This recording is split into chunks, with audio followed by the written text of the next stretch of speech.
Okay, I think I'm going to move in the direction of getting started here. So welcome to our webinar.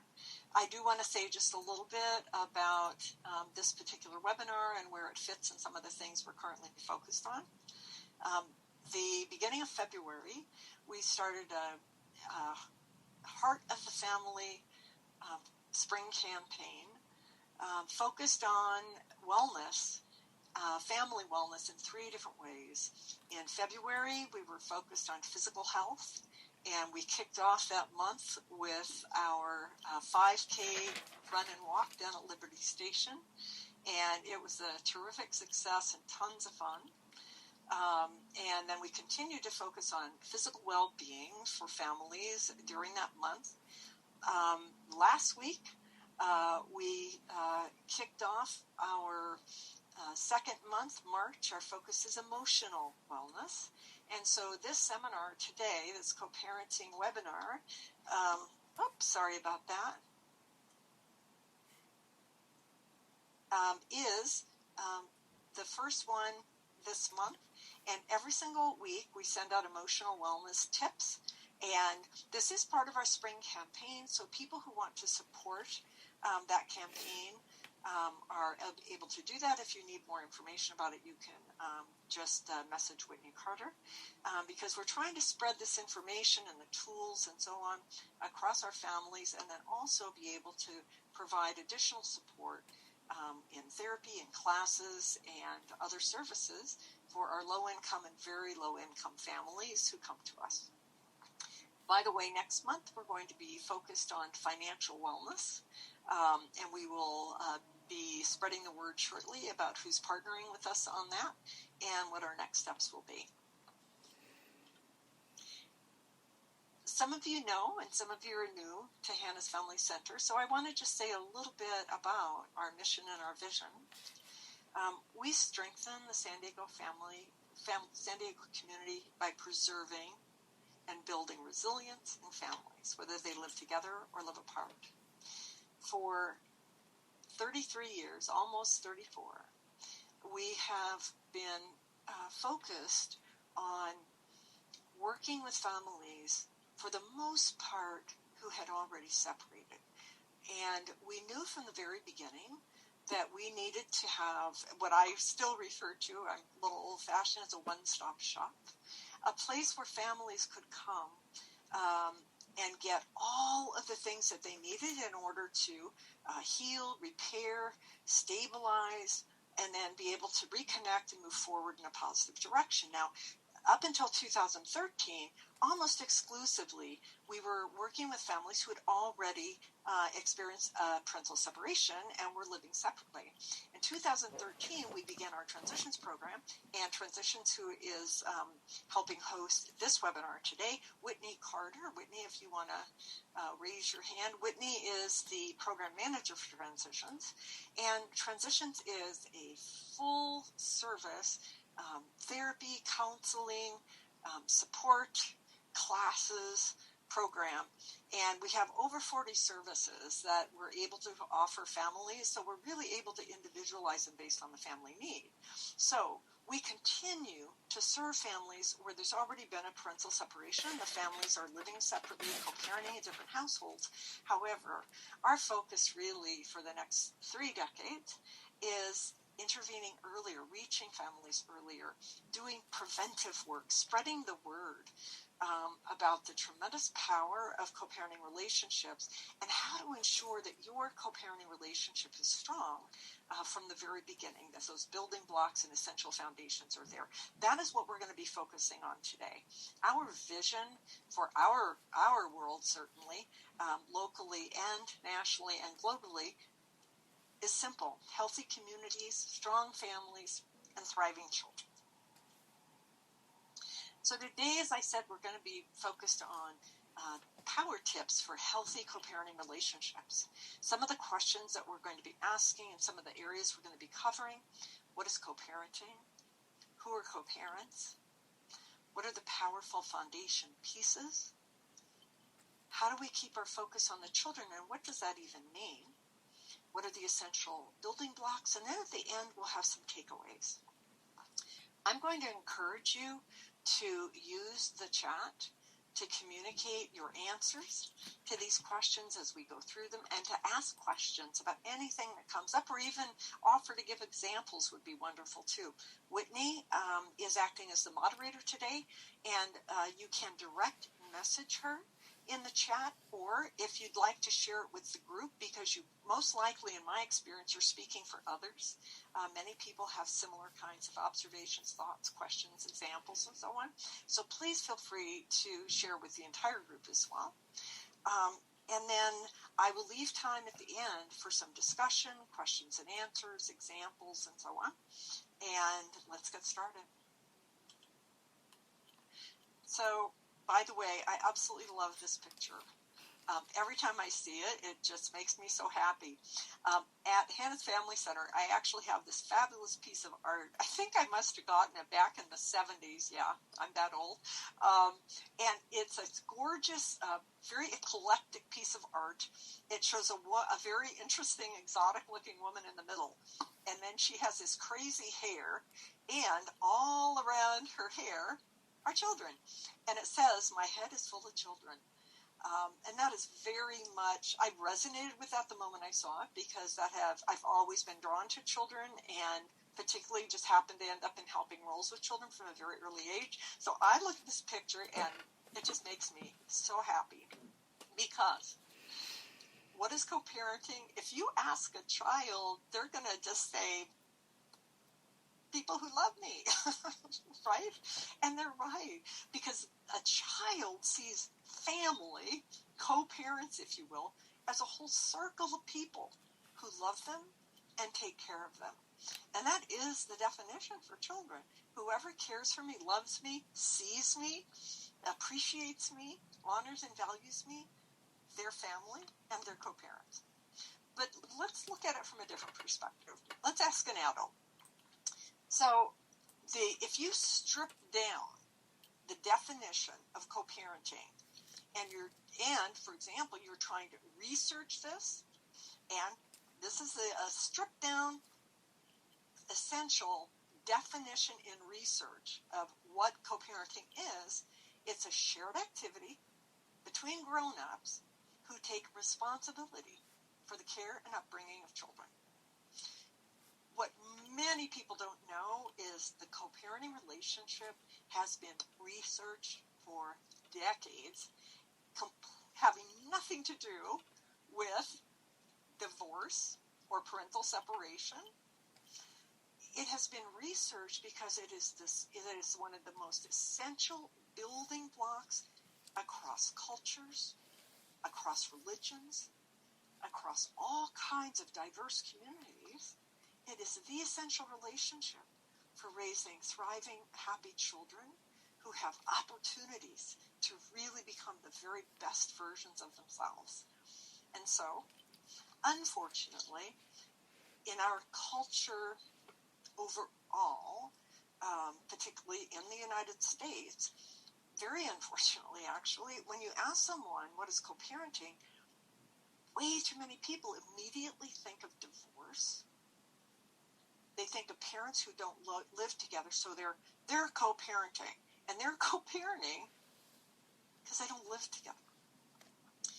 But look at this definition: shared activity between grown-ups who take responsibility for care and upbringing of children. And so this picture is an example of a family living together. Over here we have a family not living together. And guess what? Co-parenting is a vital piece of child well-being, whether the family and parents live together or live apart. And I love this kind of a picture. I'm sure many of you have seen this kind of thing, where this child, every single day of their life, has not just two parents, but four parents.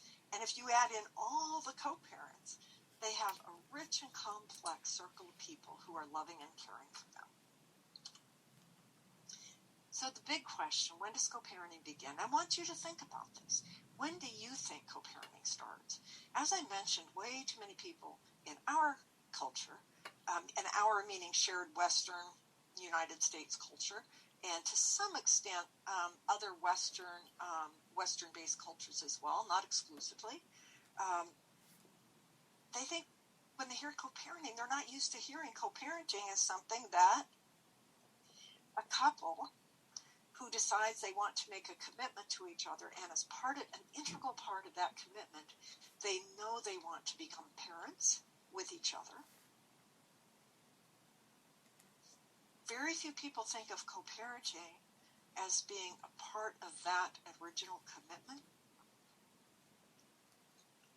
Some people think of it during a pregnancy, but even here, the romance and the sheer hormonal changes and the anticipation of that new life and that extension of the family often sweep people away, or for way too many families, pregnancy is stressful.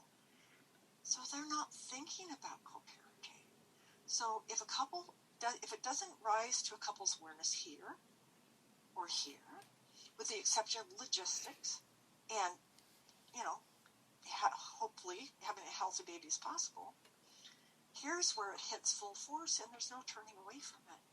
And to start even thinking about shared parenting, which is co-parenting here, it's very, very difficult. This is one of the reasons for a statistic that may be shocking.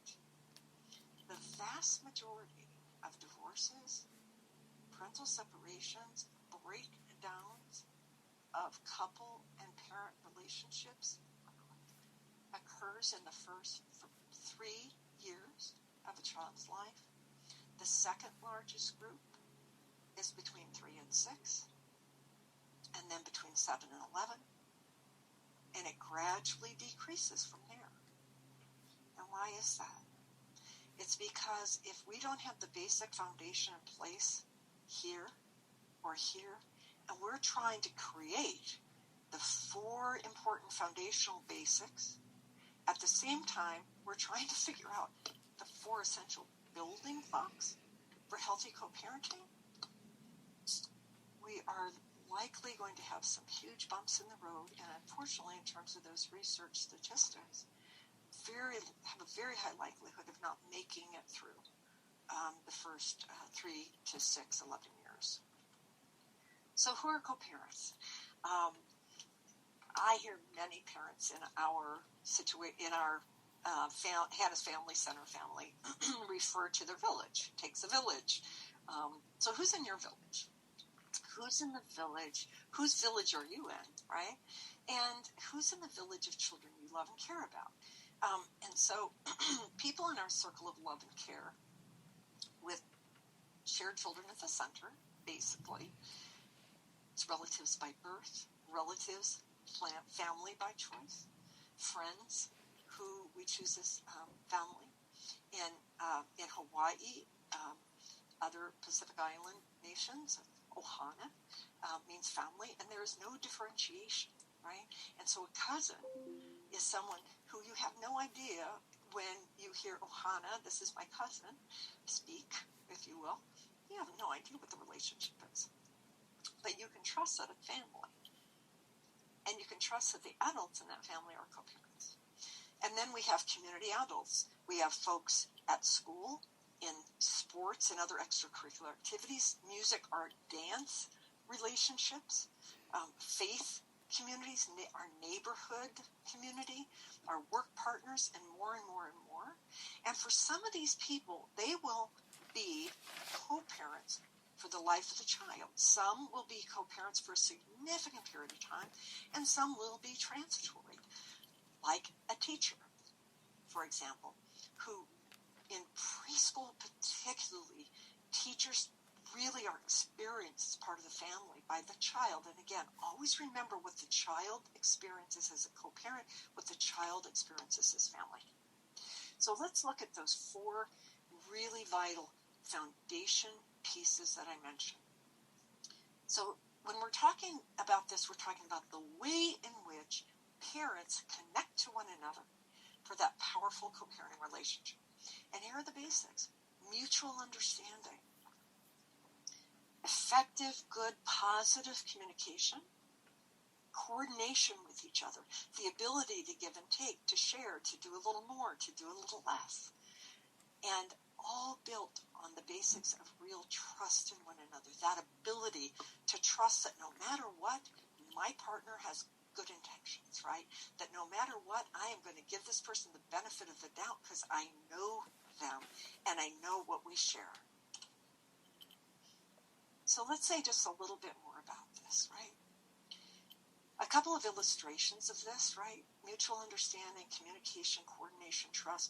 These images, you can't tell if these are parents who live together or live separately. Because what they convey is what? That these are parents who share the parenting of the child, who have the child at the center of their co-parenting relationship, and are able to have good communication, good coordination, and there is a sense of trust by the child for the parents. And for the child to trust their place, the solidity of their life, their foundation, it's based upon that trust in that co-parenting relationship. If the parents really trust each other, the child then has complete faith and serenity. And most importantly, the ability to just be a kid, to be spontaneous, to be free in their actions and in their words. Now, what is important is that these parents are focused on the child as a separate human being, right? A separate person. That this child is separate from my partner, separate from me. Yes, we co-created the child, but now what we co-create is a powerful and healthy co-parent relationship, right? And so the focus is on providing powerful care to make sure that our children thrive. And we are going to role model purpose, pride, and pleasure in all of the elements of our life and help our child develop purpose, pride, and pleasure in theirs. And we do that as co-parents. We're focused on the physical health of the child, emotional and mental health of the child, both of us seeking and finding sometimes unique and sometimes identical opportunities for growth for a child, and both of us committed to and deeply embedded in connections within our larger community. So now let's look at the essential building blocks. So if we just take a glance through these are the most important elements, and I'm going to talk in a little bit more detail about each of these. This is the way that parents work together. Remember that when we looked at the basic foundation, we're talking about the ways in which parents connect to one another for a healthy, powerful co-parenting relationship. And now the essential building blocks are how they work together. So at the very basis, and you can see how those basic foundational pieces, absolutely, this has got to be the essential building block. They support one another's efforts. Now, what do we mean by support each other's efforts? We're going to talk more about this, but essentially it's affirming the competency of that other parent, right? Affirming all the ways in which they contribute to this co-parenting relationship. The ways in which we're able to support their parenting decisions and their authority, and the ways in which they're able to do that for us. Basic building block. The ability to resolve dissonance. And I'll tell you here, we're talking about child rearing differences. Child rearing differences. I'll talk a little bit about this, more about all of these in a moment. The third one is essential, right? How in the world are these two people going to divide duties, tasks, responsibilities, especially when they have the child right there in between them? Because I'm going to tell you, if these are not there, the basics, and that baby literally is right in between them, it's so challenging to try to go backwards and move forward. So we'll talk more about the division of duties, tasks, and responsibilities. And finally, management of family dynamics. So here we're talking about, and I'm sure some of you have difficult sibling relationships. A classic that we all recognize is, I was my mother's favorite, I was my father's favorite, my sister, my brother was my mother's, and so on and so forth, right? The favorites in the family. And sometimes it's more traumatic than that. It's every single time my dad went shopping, he only would take my little brother or my little sister. I would beg to go, and he would never take me. That is a family dynamic, right? My mother was so close to my older fill in the blank, and I just never felt like I got the same attention and time and so on. Or both of my parents were so focused on the youngest one that me and my fill in the blank were sort of left to our own devices once the little one came. These are family dynamics, and I'm going to talk a little bit more about it. I want to be sensitive to time, and I want to pause and check in with you, Whitney, if anyone has any questions or observations. And I'll pause here for a moment if you want to. You feel free to share if you want to do that, or you can put it in the chat if you want, raise your hand if you want. I'll pause for a moment to see what thoughts you're having. We don't have any questions or feedback in the chat, but if you guys have any questions or feedback that you want to share, now is a great time to put it out there. And we will come back to that. Yeah, so please, I encourage you to put your thoughts. And again, if you're not comfortable sharing it with the group, just put it in a direct message to Whitney, and then she can bring it forth and share it with us. All right, so I am now going to say a little bit more about each one of these. So I will tell you the flip side of the coin of this first one, supporting one another's efforts and backing, affirming the competence of the other parent, really respecting their contribution to the parenting and so on, and really respecting their authority and their rights in their decision making.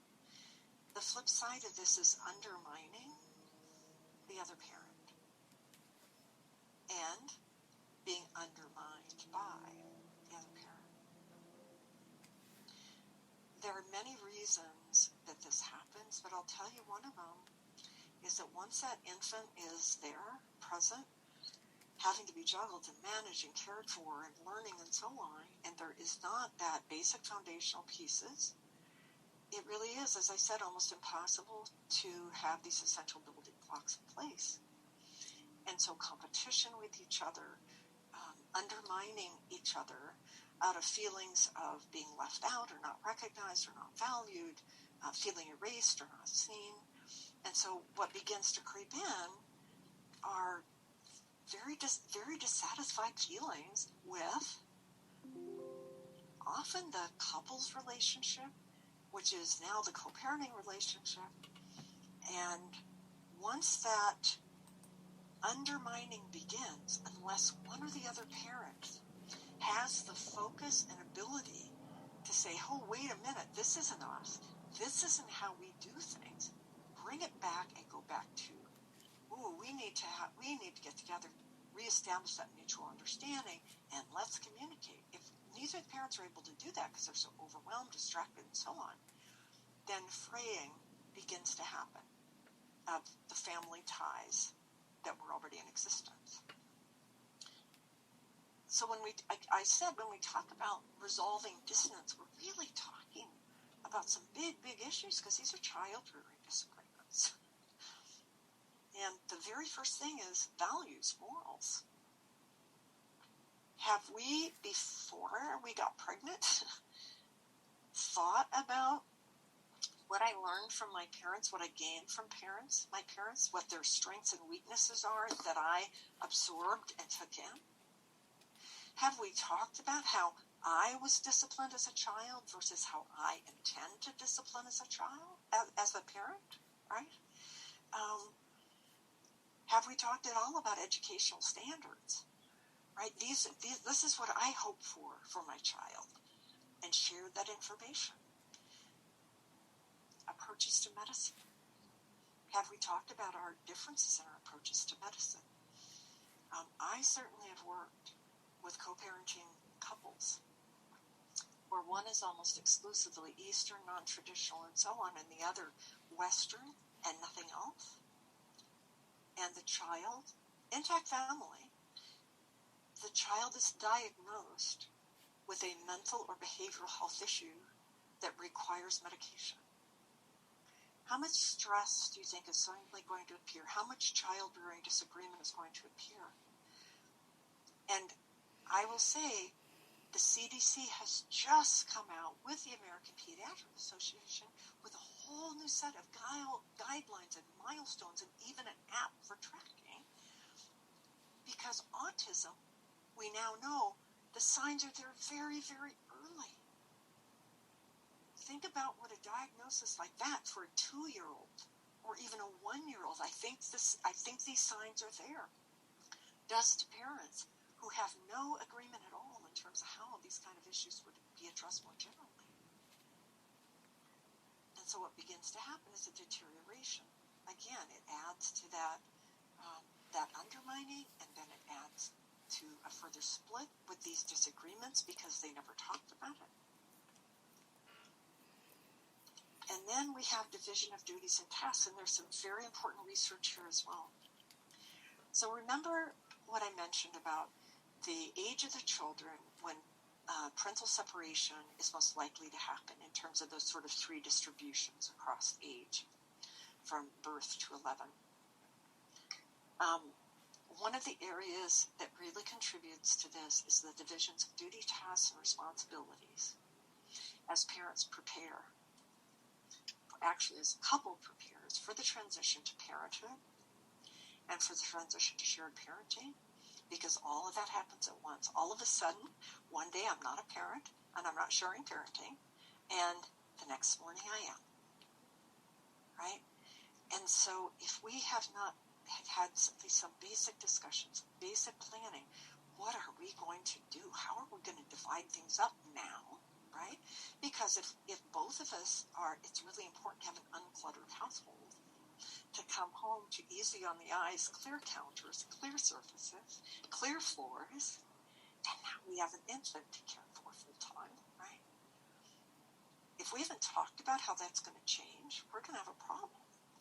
If we haven't talked about household tasks and the balance of those with child-rearing tasks, serious problems erupt very quickly.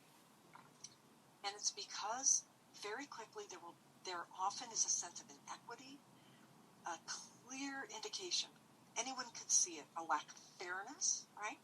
And so sometimes it's the father saying that he feels sort of cheated, left out, really wants that bonding time with the child, and the mother's breastfeeding. They didn't talk about it beforehand. They didn't talk about how the nurture for the infant is about holding, it's about eye contact, it's about that voice to the child's ears, it's about the feel and smell of the parent that is bonding with that child, and yes, it is about food, but it's about the closeness and the feeding and that interplay. That is the nurture of food for an infant. And then the household tasks. If in fact one parent is left primarily with most of the child care duties during the day and the household duties as well, and there's not equity, a basic, at least attempt at equity discussion and communicating it, guess what begins to emerge? First a little resentment, and then a bigger resentment, and then blame, and then hostility begins to emerge. And I will tell you, once that baby's here, it's so hard to go back, right? So one of the most powerful takeaways today is here, the basics in the co-parenting relationship before the baby is born. Of course, you know my preference is that these discussions are happening here when we decide to make a commitment and we both really want to have children, right? At a minimum here, and at a minimum, literally, by the last trimester, please, and so on.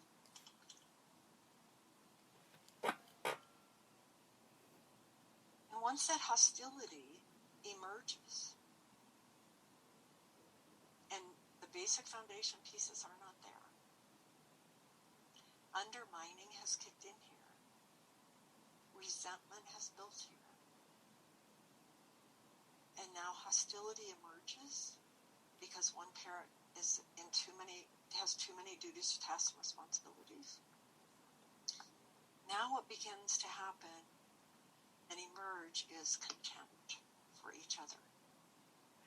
And from the couple's relationship, decades of research becoming more and more refined and understood, contempt in the couple's relationship is the greatest predictor of the failure of a couple relationship. So you can probably see very clearly how all of these things work together with the stresses of the co-parenting relationship and the lack of planning, the lack of foundational support, and so on, to lead to that family separation. I do want to focus a little bit. I want to watch the time. I want to focus a little bit. And Whitney, you just let me know if anybody puts any observations or anything in or has thoughts about it. So far, we've still got none. Okay, so I mentioned that management of family dynamics. So this picture is very thoughtfully chosen. One of the ways in which these issues can be resolved is there's a clinical word for it, the parentification of a child. The child begins to be the jokester. When they feel all this tension in the co-parenting relationship, they step in and they make jokes and they do funny things and they do everything they can to try to get mom and dad laughing because the child feels so threatened and so insecure, they have to do something to stop it. Or, like this picture, the child becomes the one who says, we need to talk. We need to have a family meeting. And sometimes it's the parents themselves, one or the other or both of them, who pull the child up into the middle and parentify the child. And what it does is it steals the child's ability to be spontaneous, to be free in their expression, and really to just be able to put all their energy into their childhood tasks. Because sometimes what happens, it becomes too much, and one or the other parent confides in the child about the other parent. And it can be an utterance with a facial expression of disappointment or scorn. Why your father does that? Or I don't know why your mother does that. Just like that. That foundation for the child, that just lack of necessity to even think about family being something that could go away is suddenly right there front and center. And confiding in a child, or even allowing a child to keep seeing your eyes roll in response to the other parent, that sigh when the other parent walks out of the room, those are the building blocks for lasting negative impact on a child, and here's why. It is conflict, unresolved conflict in the co-parenting relationship when parents are living together or living apart that is the greatest predictor of behavioral health issues in children and teens, mental illness, emotional problems, academic performance problems. Conflict in the co-parenting relationship when parents are living together or living apart is the greatest predictor of the children developing significant issues.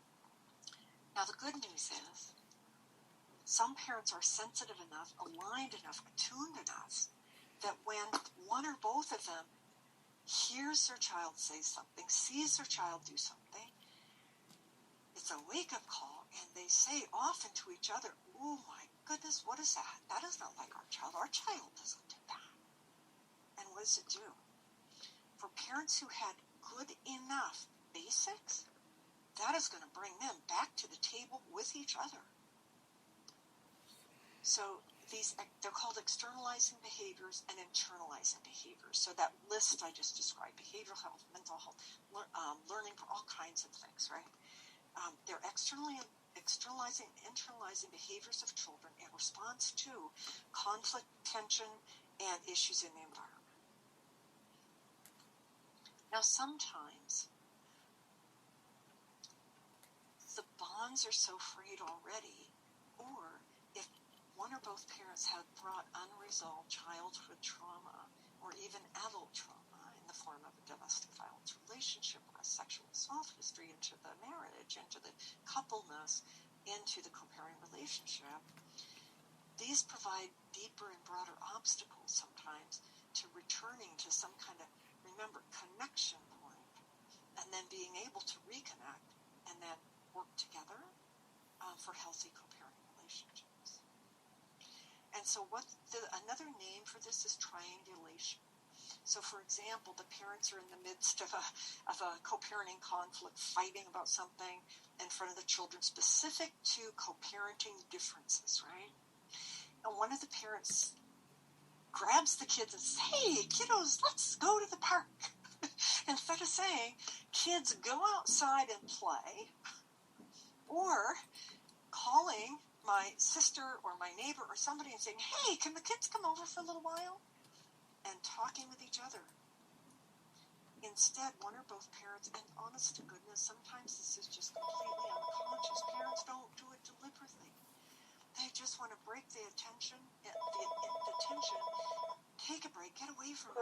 And what they don't realize is by, in some ways, making the child responsible to relieve that tension, now has put the child in a tenuous situation that may be hard to stop for that child. We do have a little bit of feedback here. Someone shared that unraveling of the division of duties and responsibilities was something that they experienced as early as pregnancy and throughout their child's infancy. And then it really led to a lot of their conflicts where the co-parent still insisted that they do everything from financial supporting to household chores to child care. So that was one of the biggest issues, or one of the bigger issues, I guess, in a relationship. Thank you so much for sharing that, because that is the common experience.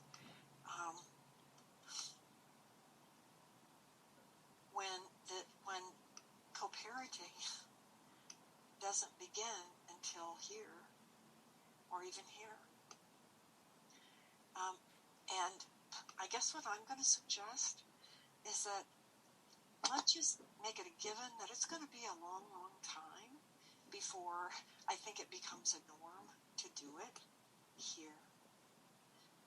I mean, I think it's still certainly, I don't know that it's the norm for couples really to talk about how are we going to manage our families of origin, our families of choice that already exist when we become a family. It's another huge stressor on any committed relationship without children, let alone with children. So there's so many discussions that don't happen here just as it relates to becoming a committed couple. And then, often here, everybody's so excited to have a baby. And honestly, in some ways, this couple, if they have been married or in a committed relationship for a few years, there are people, probably grannies and grandpas, asking, when am I gonna be a grandma or a grandpa, right? So there's this sort of social pressure sometimes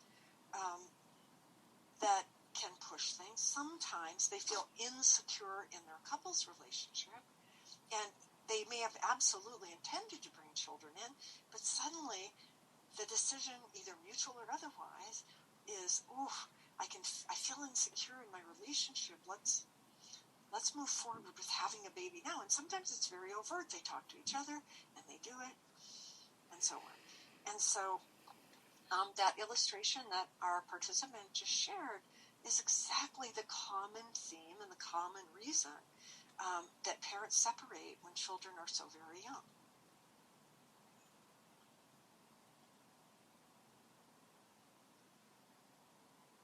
Now, the other thing I want to say about hostility and contempt in the co-parenting relationship is that we know from the research that even in the third trimester of pregnancy, which is why I keep mentioning it, hostility in the couple relationship, in the emerging co-parenting relationship, changes the hormones of the mother.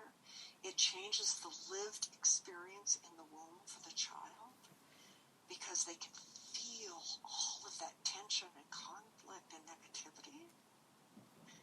And we know now from research, which is why the San Diego Foundation last year really began to invest in early childhood initiative programs for special parent-child bonding and education and support programs for the last trimester through age 5, is that because it starts in that last trimester, that's where ideally we begin that intervention. And the greatest hope for early childhood intervention programs like that, which we are one of the participants in that funding, is that the father and the mother, that both parents begin in that third trimester to really focus on the co-parenting relationship and learning about the best things that they can do for their baby.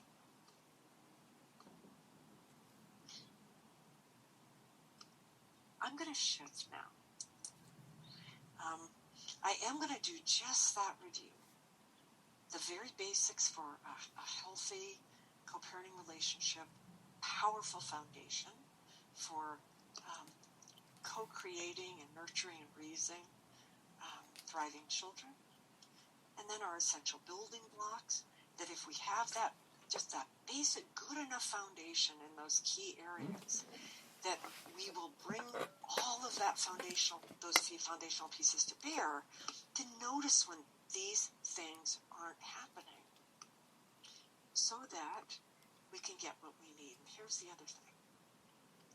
Emotionally healthy people recognize when they need to reach out for help. And for some people, even though they know they need help, it's hard. And so you know what? If you or someone else you know knows they need help but just isn't ready to say so, what's the harm in seeking out information? Hey, I want to research this. I want to learn about this. Is there somebody that I can talk to in our communities who knows a lot about this? I just want to learn and gather some information, right? So the ability to know when you need help, the ability to know when you need information is super, super important in terms of being able to come back to good enough connectivity and then rebuilding that ability to work together for the best interest of the child. Okay, I'm going to go here. I'm hoping that some of you will just share in the chat or feel free to do it verbally. Any new information that you heard today that was surprising to you, or maybe things that you heard that were reminders and refreshers. Oh yeah, I remember that, or I knew that. And maybe for some of you, you've heard something that makes you say, I'm going to do something. And then I'd be interested in learning what you want to learn more about. So take it away.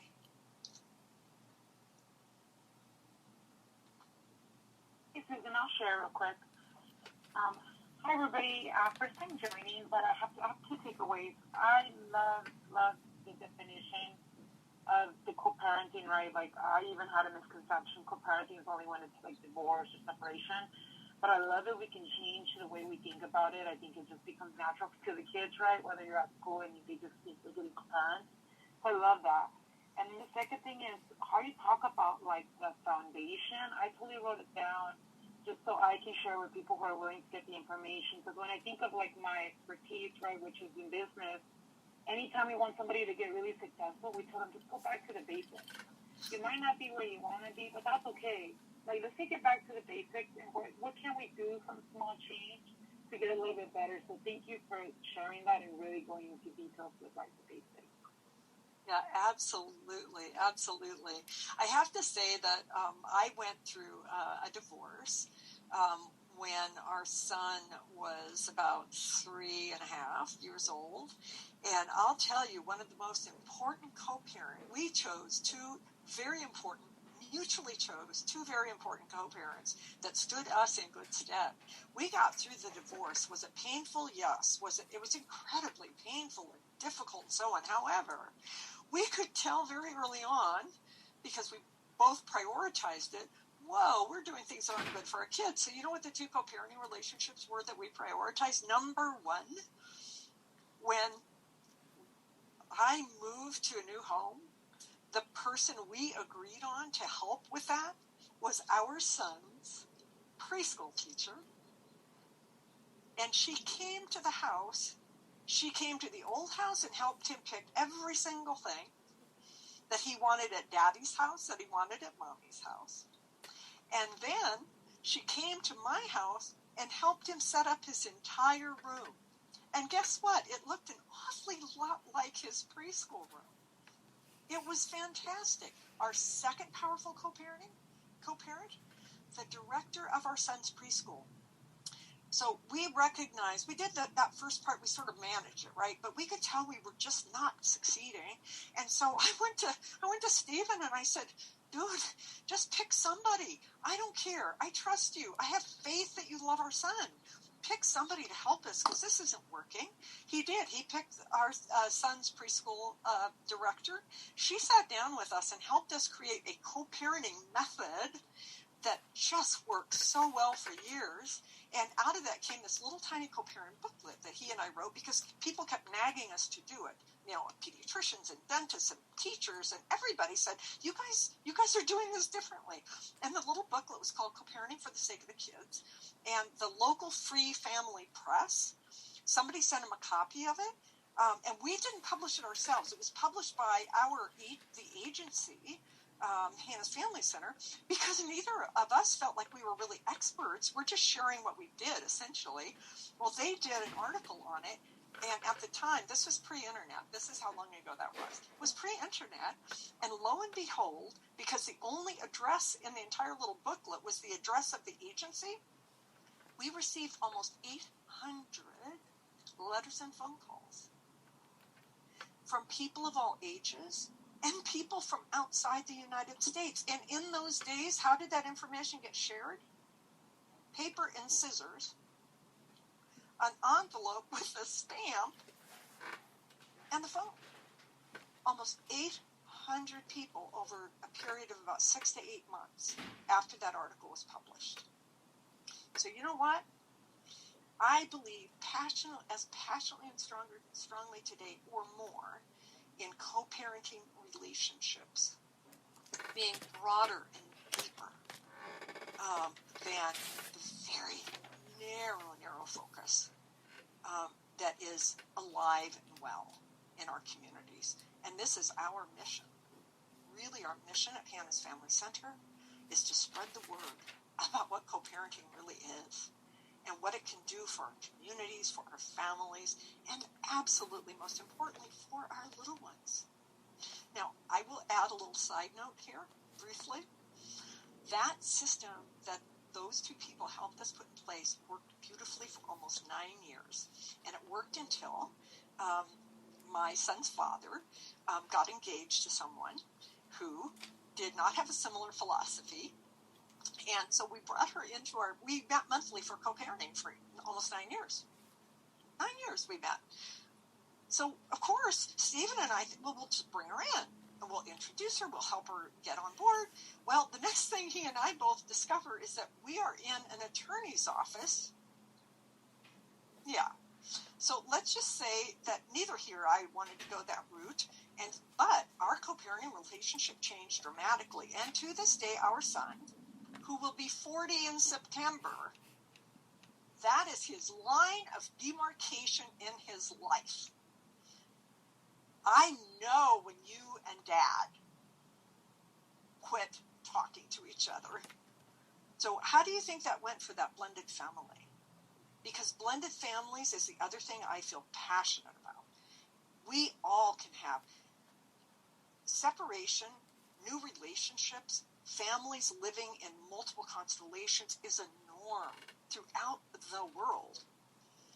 And blended families can be blended very beautifully and successfully if both parents are really continue to keep their focus on the child with those basic foundational pieces, and then whether they've been successful living together or they have to come apart, that they're able to establish all of those essential building blocks for themselves. So I'm going to stop there because I know we just have a few minutes left, but I just thought I'd share those couple of personal notes so you have some sense of where I'm coming from personally on some of these issues. The info about, I'm looking at the chat, the info about when divorce and separation is most likely to happen. Yeah? Yep. Yeah, absolutely. All right. Thank you all for being here. I do hope that you will think about spreading the word. On Thursday, the 24th of March, I'm doing another webinar, and it's going to focus, and again, it'll be the same holistic focus on co-parenting, but I'm really going to focus in on resolving those conflicts, resolving those child-rearing disagreements. And of course, all of this is harder to do if it hasn't been done in the family settings, right? Then it's harder, but it can still be done. Absolutely can still be done. But it takes commitment from both parents to at least learn and investigate and then make decisions. I certainly am well aware that some people have an attitude of contempt prior to investigation. I understand that. But even those folks, I'm still going to keep trying to reach, because I believe that in information and then contemplating that information, that it works on us, and then we ultimately can make an informed choice. Maybe we choose to stay the same. But my money is on gradually people will decide to change because they want to feel better and they want their children to feel better. Thank you guys so much for being here today. Thank you.